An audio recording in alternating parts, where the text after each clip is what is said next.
wabarakatuh. Saya Karissa Randi dari kelas 12 IPS 4 akan mempresentasikan tentang masa reformasi. Reformasi terjadi karena pada masa akhir Orde Baru yang dimana sistem pemerintahannya bersifat sangat sentralistik. Sifat sentralistik itu adalah sifat yang dimana pola pemerintahan, kekuasaan, dan pengambilan keputusan diputuskan pada pemerintah, bukan pada daerah.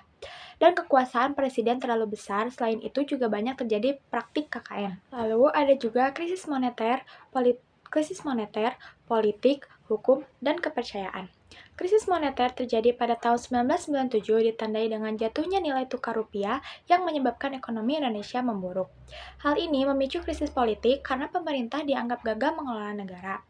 Lalu, penegakan hukum yang tidak adil memperparah keadaan sehingga masyarakat kehilangan kepercayaan terhadap pemerintah dan menuntut reformasi.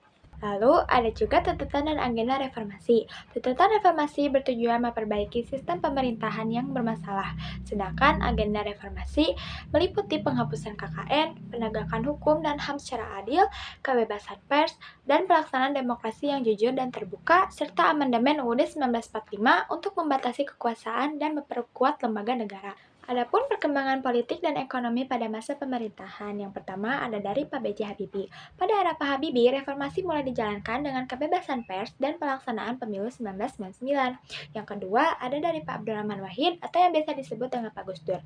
Pada masa Pak Abdurrahman Wahid, demokrasi dan toleransi semakin berkembang, namun kondisi politik masih belum stabil.